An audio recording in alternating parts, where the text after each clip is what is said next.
Amados, eu vou pegar um texto da palavra do Senhor, da Bíblia Sagrada, apenas um texto isolado, dentro de um contexto das bem-aventuranças do Senhor.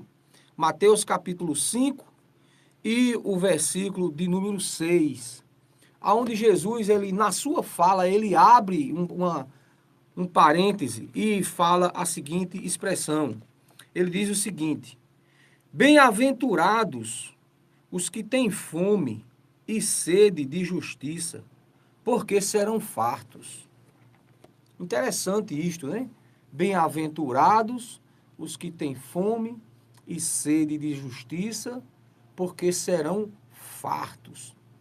Queridos, entender isso requer muita atenção, requer, acredito eu, muita pesquisa, muita exegese, muita hermenêutica. Por quê?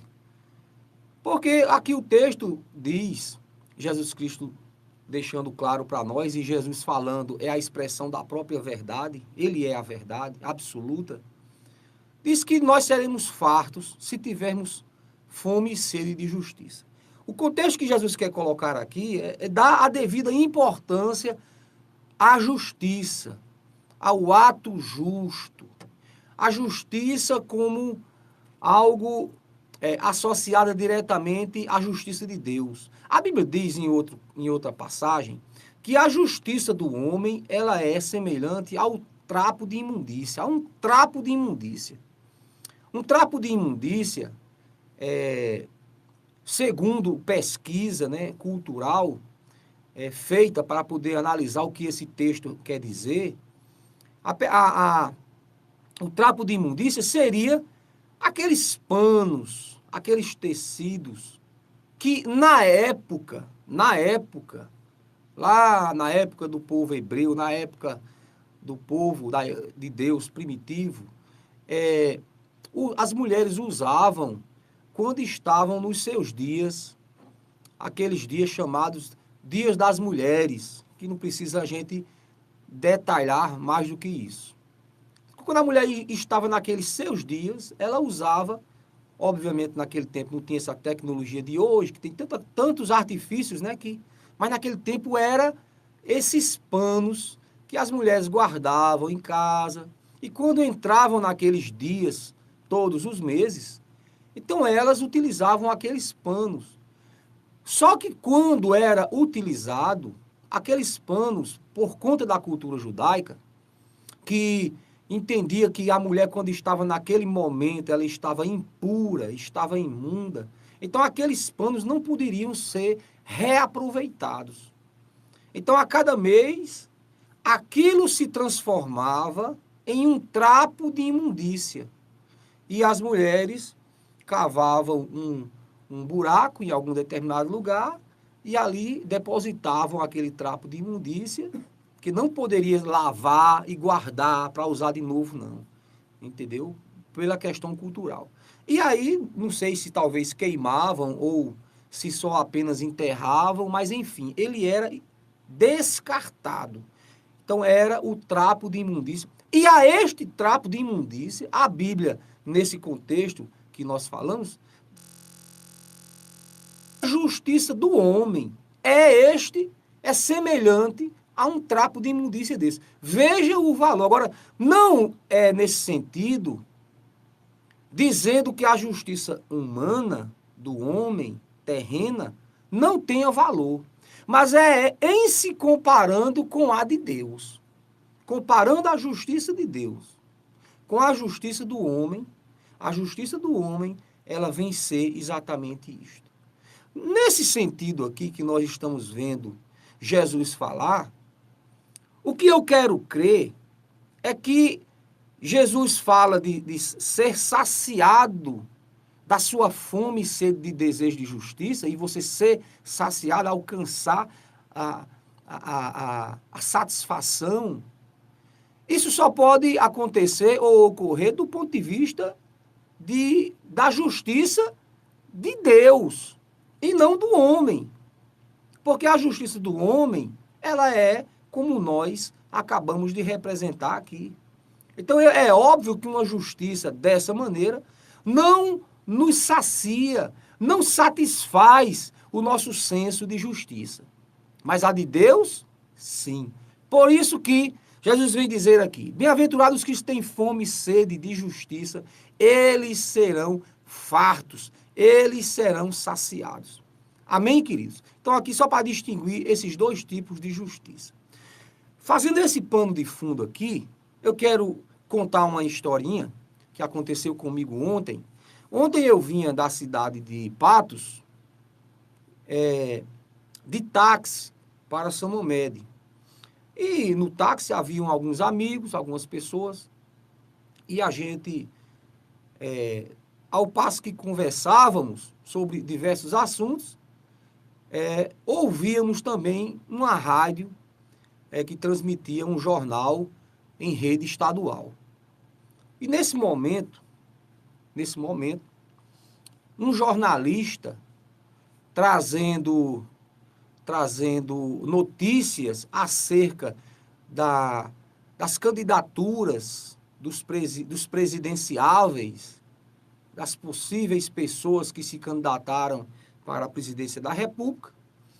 Ele citou a condição do ex-presidente Lula como sendo uma pessoa que emitiu o pedido de registro de candidatura, mas aí ele diz, mas com certeza será negado porque ele é, abre aspas, um preso político.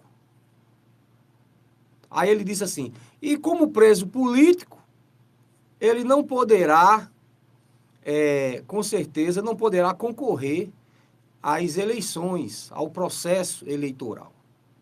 Quando ele disse isso, usou essa expressão de preso político, eu não consegui mais me calar.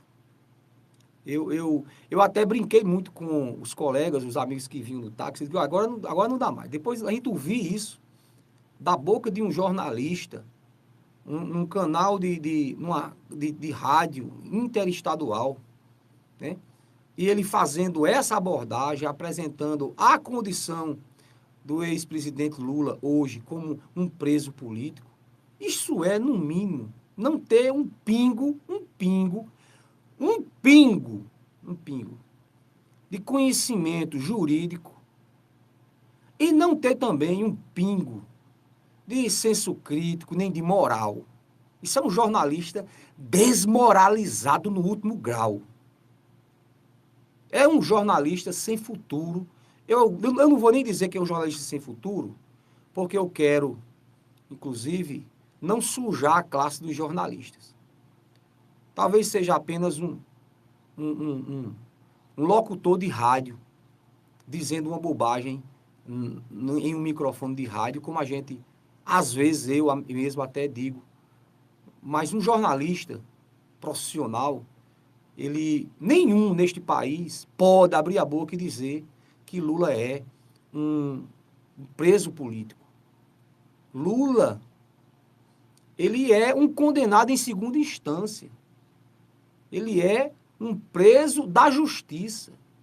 Um homem que teve muitas oportunidades de se defender. Se exauriu todo o seu conteúdo de defesa. Um homem que teve uma condenação já em primeira instância, com uma condenação de 9 anos e meio, uma condenação que foi amplamente discutida, que foi amplamente refutada pelos advogados dele, que provas foram apresentadas, refutações foram feitas e finalmente chegou a esta condenação de 9 anos e meio.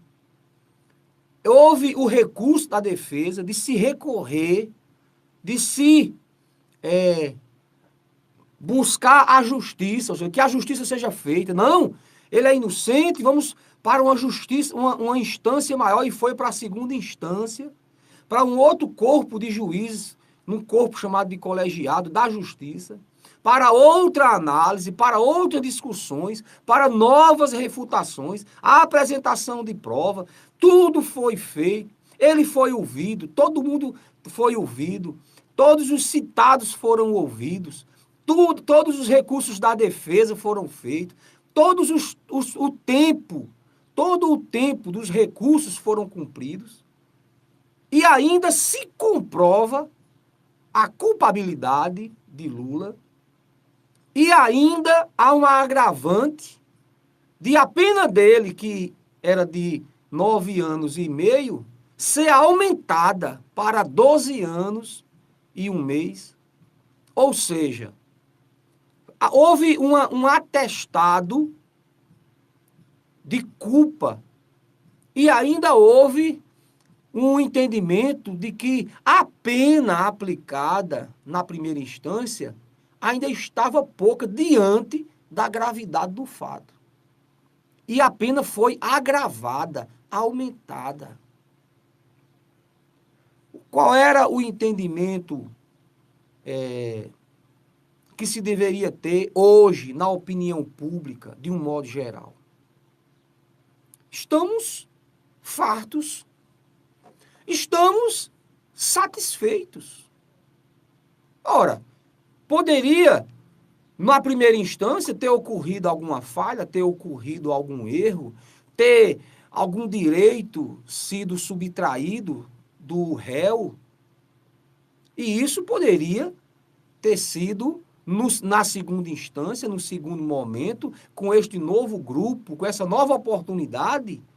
Então poderia ter sido novamente os direitos, né, sido alcançados e as intenções sido alcançadas.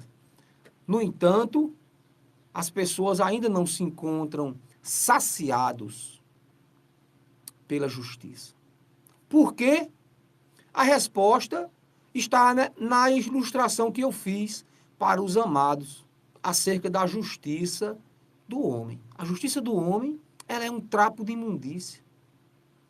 Ela não satisfaz, não provoca esta satisfação.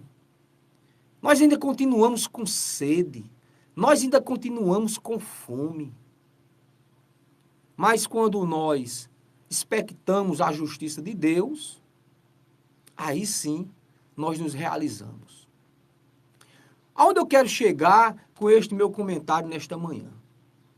Primeiro, queridos, é analisar esse aspecto da justiça, mas também é analisar o aspecto moral da nossa nação. O aspecto moral da nossa nação. Estamos vendo, né, semanalmente, pesquisas que são veiculadas, nós não sabemos a idoneidade dessas pesquisas, mas que apontam o ex-presidente Lula, porque ele não é candidato, para que fique claro isso, né? O PT apenas pediu o registro da candidatura dele. Mas nessa pretensa candidatura dele, já vem se veiculando, desde quando ele estava para ser preso, que mesmo preso, que solto, que do jeito que for, aquelas pessoas que votam em Lula votam de carteirinha mesmo. E o índice aponta 37% da pesquisa que fomenta-se na mídia, que 37% dos brasileiros ainda votariam neste homem. Vejam bem aonde eu estou querendo chegar nesta manhã. O aspecto moral da nossa nação brasileira. Uma nação que clama por justiça, que quer ser saciada da justiça, mas que ela está corrupta. Uma nação que está corrupta.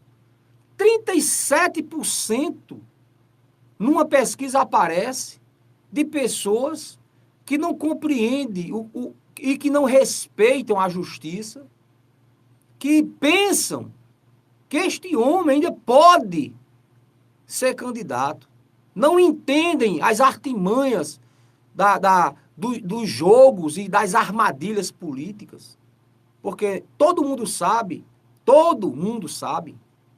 que quando for no dia agora, acho que 17 de setembro, esse registro da candidatura vai ser indeferido. E ele não será candidato. Todo mundo sabe disso. Todo mundo sabe disso. Mas as pessoas, no seu coração egoísta, corrupto, fazem declarações na internet que eu fico pasmo, eu fico abestalhado em ouvir certas declarações. Ah, ele roubou, mas ele ajudou. Ah, ele é corrupto, mas quem não é corrupto? Meu Deus! Ah, ele é um político que roubou, que meteu a mão no erário público. Mas qual é o político que não faz isso? Meu Deus! Em que mundo, em que planeta nós estamos vivendo? O povo brasileiro está corrompido, meus amados irmãos. O nosso senso de ética, de moral, está muito abaixo da média. Muito abaixo da média. Eu não estou falando aqui do ponto de vista nem religioso. Porque Cristo disse, olha, se a vossa justiça não exceder as dos escribas e fariseus, o que é que nós vamos fazer, meu irmão? O que é que nós estamos fazendo nesse planeta? Aonde nós vamos chegar com uma mentalidade dessa? Nós precisamos valorizar nossas instituições.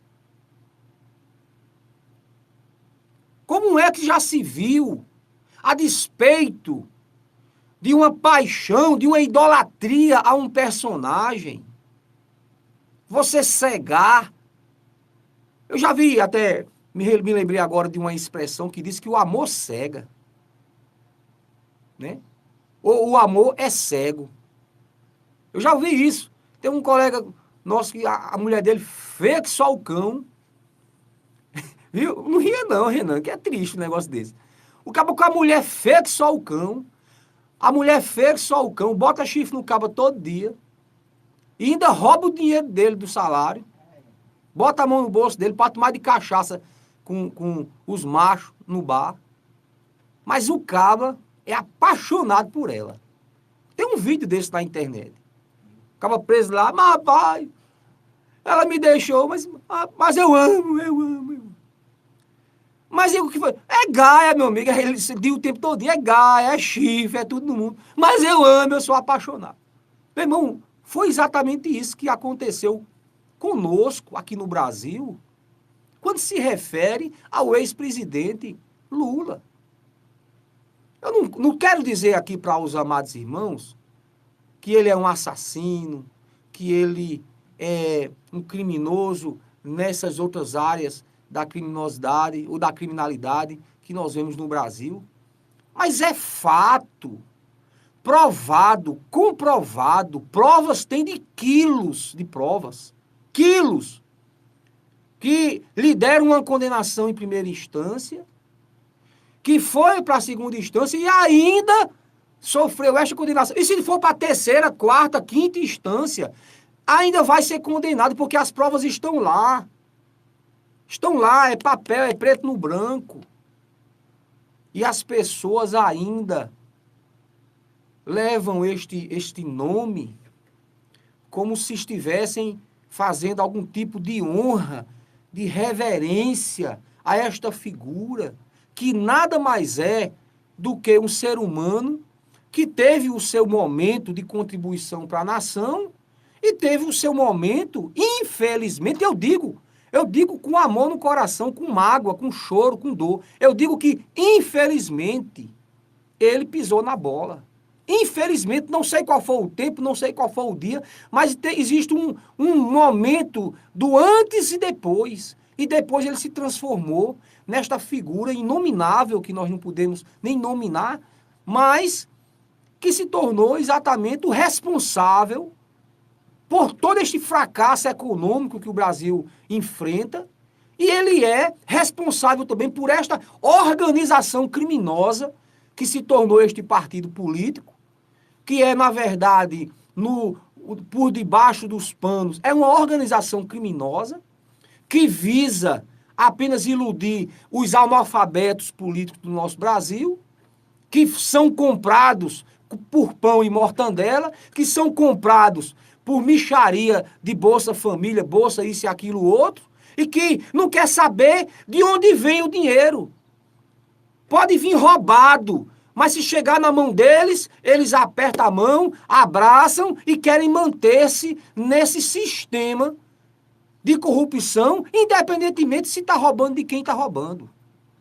E nós não podemos ver isso e ficar calados. Nós não podemos, enquanto povo de Deus, igreja do Senhor, vermos isso acontecer em nosso Brasil, em pleno século XXI. As informações estão aí estampadas em toda internet.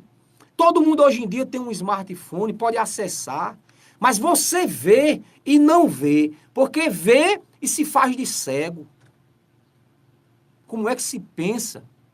Ainda se cogita. Se o nosso Brasil, queridos, fosse um Brasil de ética, de moral ilibada, o nome, eu digo até isso, que até o TSE é para modificar esta lei que vai ainda analisar esses processos. Qualquer um, Fernandinho Beiramar, qualquer um outro pode pedir um registro de candidatura. Mas exatamente na hora do pedido de registro, já era para ter um dispositivo para que já fosse rejeitado o pedido na hora. Até porque isto é feito, Renan, isto é feito pela internet. E só que tem a brecha lá que o cara preso. Está lá preso, lá em Curitiba. Mas vão, através de um advogado, alguém vai representar ele e leva um pedido de candidatura, que aquele papelzinho que levaram lá e fizeram aquela passeata, aquilo foi só um teatro.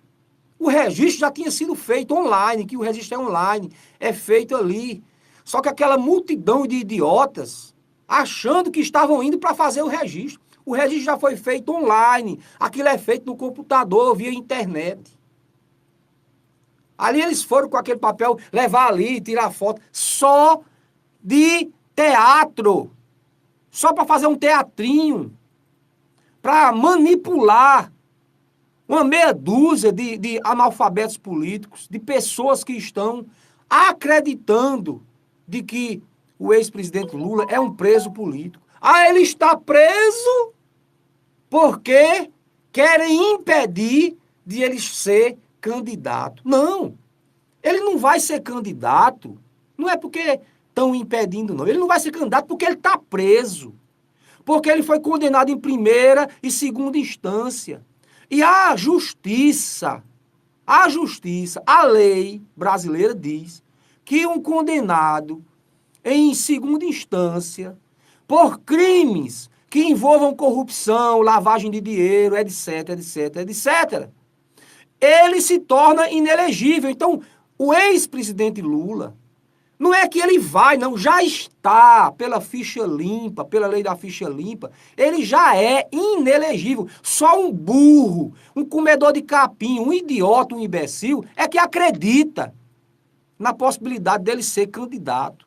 Ele não é candidato. Aí vão empurrar agora esse outro nome aí, que está na chapa figurando como vice, mas que na verdade é o candidato a presidente, de fachada, porque este é um marionete, é um bandido, é um corrupto de primeiro grau, é um irresponsável. Isso aí, quem conhece um pouquinho de São Paulo vai saber do que eu estou falando. Aqueles que conhecem São Paulo sabem quem é esta figura que eu estou falando. Um bandido, um meia tigela, um cabo de meia tigela. Esse não é uma tigela completa, não, é meia tigela só. Queridos, vejam bem como está o nosso Brasil. Aí estamos em véspera de estarmos votando, enquanto estamos aí perdendo tempo em analisar a postura dos candidatos que nós temos.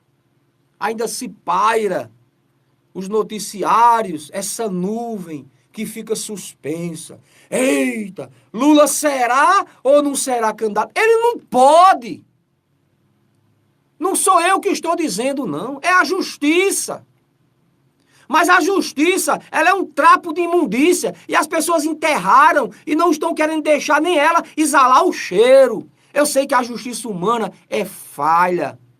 Mas neste item, ela deu toda a oportunidade de Lula provar a sua inocência. Quando o caso vai para a segunda instância, é exatamente para que alguma dúvida, para que realmente alguma coisa, alguma oportunidade que o réu perdeu de se defender, ele possa agora ter para poder apresentar uma prova nova, apresentar um argumento novo, apresentar um fato novo. E nada disso aconteceu e foi comprovada a sua prova, tanto é que ele está preso. Ele está preso condenado. Ele perdeu os seus direitos políticos. E isto não é agora só não, é 8 anos só por causa desta condenação. E ainda nós temos ainda mais 5 crimes que ele vai ser chamado ainda para responder. Então você que me escuta nesta manhã, esqueça, a era Lula passou. Nós temos que pensar no novo. Nós precisamos pensar num país novo, numa mentalidade nova com pessoas novas. E pessoas que tenham posturas, principalmente, que não tenham histórico de corrupção. Você não pode colocar raposa para cuidar de galinha. Porque a raposa come galinha. Então você não pode colocar para presidente de um país nenhum, pessoas que estejam de alguma maneira envolvidas ou ligadas à corrupção.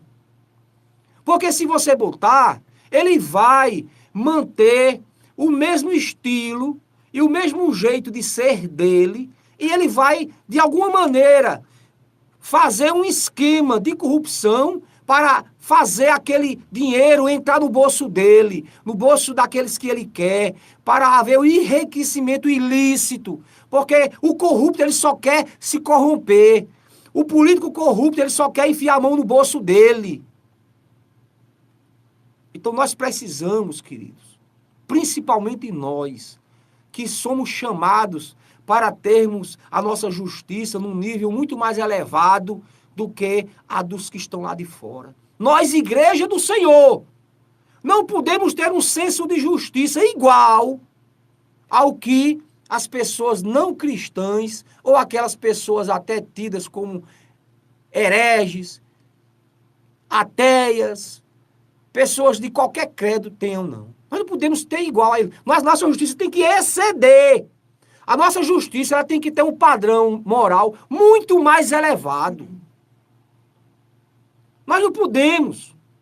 Se você votou ou pretende votar num candidato este ano, investigue a vida dele, principalmente nessa questão política, nessa questão econômica, nessa questão ligada à corrupção. Se você vê que é uma pessoa que mete a mão no dinheiro público, se você vê que é uma pessoa que tem envolvimento com desvio de verba, que tem um envolvimento com corrupção do erário público, essa pessoa já tem que ser execrada da sua lista, seja de que cor partidária for. Mesmo que você diga, mas eu amo, sou apaixonado por essa pessoa, não importa, não ponha raposa para cuidar de galinha. O nosso Brasil é muito rico, o nosso Brasil tem muito dinheiro, mas nós precisamos de pessoas honestas ali cuidando desse dinheiro.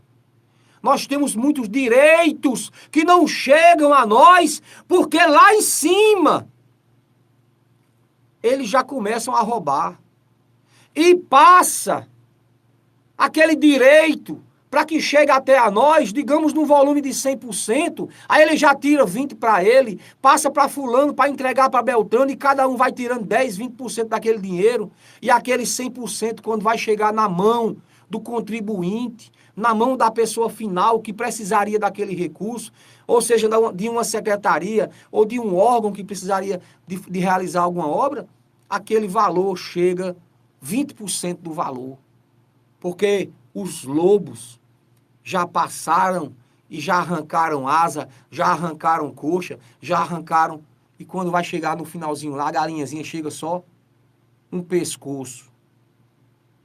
Não ponham raposas. E não pensem. Acabem com essa ilusão que gira em torno de Lula. Eu não estou aqui denegrindo o nome do ex-presidente, a sua vida familiar, a sua vida particular. Ela, para mim, não representa nada. Tem pessoas que, em campanha política, levam muito em consideração se a pessoa é divorciado, se a pessoa já teve outro casamento, se a pessoa já teve isso, teve aquilo. Isso, para mim, é o mínimo. Porque o que tem de pessoas divorciadas aí, mas que são extremamente competentes e honestos nas suas questões financeiras, que compram e pagam, que têm controle dos seus gastos, têm controle daquilo que compra. Então essa questão, uma coisa não está ligada à outra, não. Agora, você pegar pessoas que respondem processo por corrupção, pessoas que já teve envolvimento com corrupção, pessoas que já desviou dinheiro, verba pública, e esse monte de coisa. E você ainda colocar, pensar, cogitar neste nome. Porque não, mas um tempo lá ele fez uma obra boa. Ele fez uma coisa que ajudou os pobres. É o Robin Hood do Brasil. Tirou dos ricos, roubou, mas roubou a Petrobras. A Petrobras é rica demais. Eu nunca vi Lula chegar e meter a mão na carteirinha de um aposentado. Ele roubava, mas roubava dos ricos. Roubava do Banco do Brasil, roubava da Petrobras, roubava... Meu irmão, não importa. Não importa. Pelo mesmo buraquinho que passa R$1, passa 1 milhão. Nós precisamos levar em consideração a corrupção em si. Você não pode ficar observando para uma caixa d'água de 10 mil litros d'água, aí tem um pinguinho d'água ali, e você dizer, mas isso não é nada. Tem 10 mil litros d'água, é só um pinguinho que está pingando. Com certeza, por aquele pinguinho que está passando de gota em gota, vai ser consumido toda aquela água. Por aquele buraquinho que passa o pingo d'água, vai passar os 10 mil litros d'água da caixa d'água furada. A corrupção é assim. A corrupção ela tem que ser cortada. E você, sabe como é que você corta a corrupção? Não é colocando o presidente corrupto na cadeia, não. Porque a cadeia, ela é o último recurso que a justiça dispõe. Para nós brasileiros, é o último recurso. Mas para nós não temos que estar daqui a 1 ano, daqui a 2 anos, colocando o presidente na cadeia, fazendo impeachment de presidentes corruptos. Nós precisamos não pensar nem na possibilidade de dar um voto a eles. Nem pensar. Aí você pega um ladrão de carro, principalmente, e bota ele para trabalhar num estacionamento de carro. Aí hoje ele diz, não, eu estou trabalhando aqui, eu não posso roubar. Aí todo dia chega um carro novo, aí chega um. Aí vai chegar aquele carro, que ele vai olhar assim, não, esse carro aí eu tenho que ter ele para mim, eu tenho que dar uma volta nesse carro. Não tem jeito não. E aí quando você menos espera, desaparece o carro e ele. Mas quem é a culpa? É dele que roubou? Ou a culpa é de quem botou ele ali? Então não ponha corrupto em cargos públicos. Um governador não pode ser corrupto. Um prefeito de uma cidade não pode ser corrupto. Aqueles que gerenciam, nem um vereador, porque o vereador é quem aprova o orçamento que o prefeito faz. E se o prefeito for corrupto, ele pode comprar o voto de um vereador para que aprove aquele projeto orçamentário ali, mesmo sendo ilegal. Aí o vereador corrupto recebe o dinheiro e assina. Aí você que está me ouvindo diz, mas é assim, se é assim em todo canto e ninguém muda não. Muda! Agora eu não vou conseguir mudar, é a tua cabeça. Porque você que é corrupto. Você que pensa assim é que é corrupto. Você é corrupto. E é por isso que o Brasil não muda, por causa de você. Agora mude sua mentalidade. Deixe que nas urnas a gente faça a mudança, faça a diferença. Agora nunca haveremos de ter diferença nesse Brasil, onde muitos já deixaram o Brasil para parar de sofrer por ele. Muitos já foram daqui para morar nos Estados Unidos e outros países por aí afora, de tanto sofrer e por não acreditar mais numa mudança. E quantos brasileiros que nós conhecemos que dizem, mas esse Brasil não tem jeito não, pastor. Isso aí não adianta não, perder tempo não. Adianta sim. Porque eu tenho fome, eu tenho sede de justiça, e eu serei farto, eu serei saciado, mesmo que a justiça do homem falhar, mas a justiça de Deus haverá de ser feita. E nós haveremos de ver um tempo neste Brasil, aonde corrupto, ladrão, vai para a cadeia. E eu digo mais, já começou esse tempo. Nós já estamos vendo aí ex-presidente do Brasil preso, e ele vai continuar lá. Ele vai continuar lá. Quem estiver pensando que vai ver bandeirinha dele aí em urna eletrônica, não vai ver não. Porque Deus vai mover o seu braço e não vai permitir que nós venhamos a ser desqualificados para o restante do mundo, do planeta, por ter uma nação que na sua campanha eleitoral tem um presidiário participando do processo eleitoral. Isso seria o diploma, o certificado da nossa desqualificação, tanto judicial quanto moral. É a desmoralização completa do Brasil, se isso vier a acontecer. E eu creio num Deus justo. Eu creio num Deus que ama os brasileiros, mas que, acima de tudo, fará justiça. E mesmo quando a justiça do homem falhar, Deus vai iluminar a mente, nem que seja de um juiz. Nem que seja de um juiz ateu. Deus vai iluminar a mente dele, para ele dar uma canetada e fazer justiça nesse Brasil. Nem que seja justo. Ele vai viver uma vida de injustiça a vida toda, mas vai ter um dia que Deus vai iluminar, para aparecer um juiz para dar uma canetada, para desmanchar essa desmoralização que está no nosso Brasil. Porque nós não podemos ver o que estamos vendo.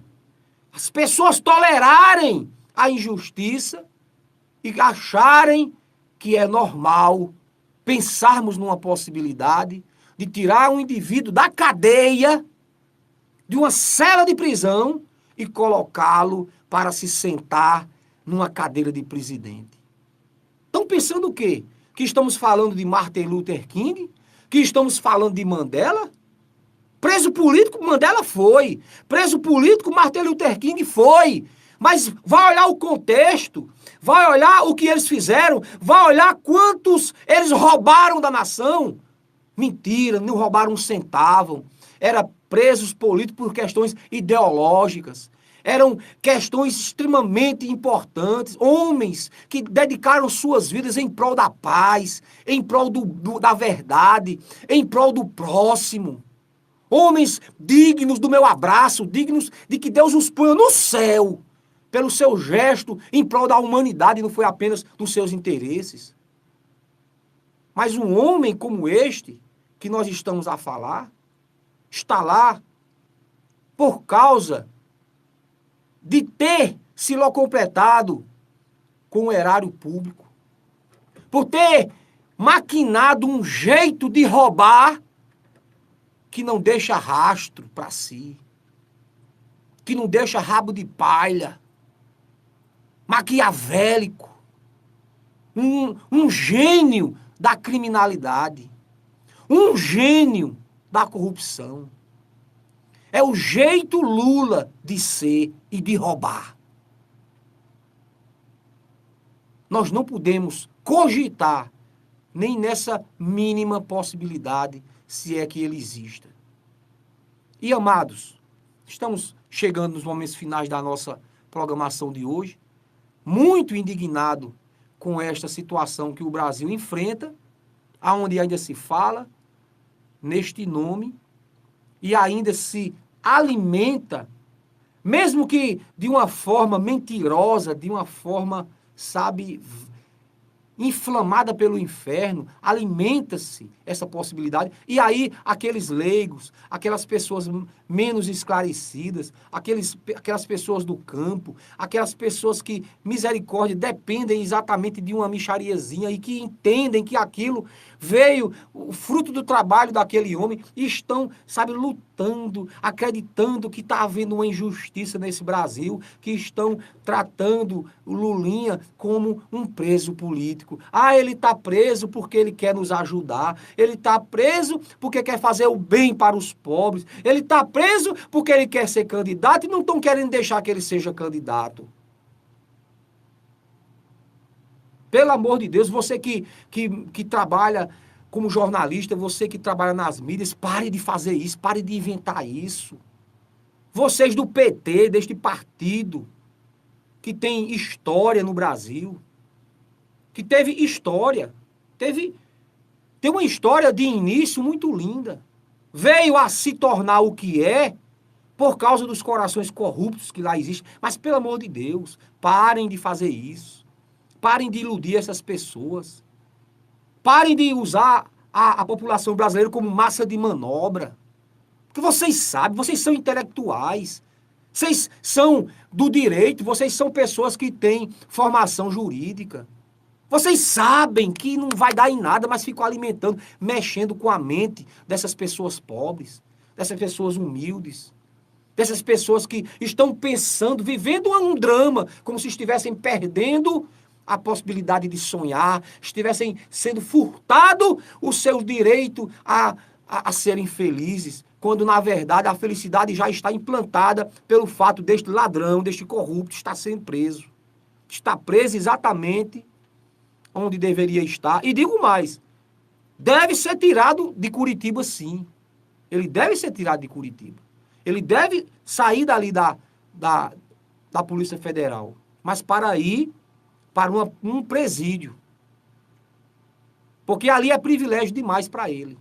Ele tem que ir para uma prisão especial dentro de um presídio comum, junto com os demais presidiários do nosso Brasil.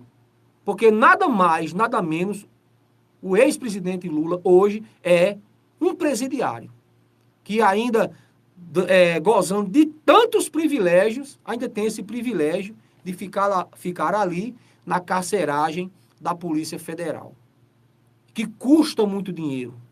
Está faltando policial federal agindo em outras áreas desse Brasil, porque tem que dar apoio ali. Porque ali é uma bomba para estourar ali nas mãos da Polícia Federal lá em Curitiba, que estão sobrecarregados com este fardo, o qual poderia ser amenizado se a justiça fizer a sua parte também.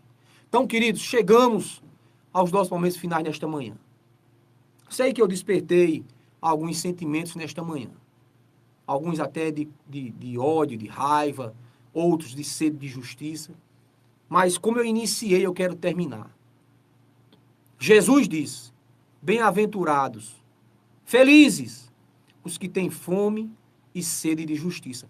Eles serão fartos. Quando Jesus diz isso, Jesus está dizendo: Deus fará justiça. E nós seremos alimentados, seremos saciados da nossa justiça. Então, se a justiça do homem falhou, ou onde ela falhar, Deus haverá de fazer justiça por nós. Amém, queridos? Fiquem todos na paz do Senhor. Convido você a estar conosco toda quinta-feira, todo domingo, na Igreja Batista, no Jardim Planalto. Tenham todos um bom final de semana. Até quarta-feira que vem, se assim o bom Deus nos permitir. Tchau, tchau, povo de Deus!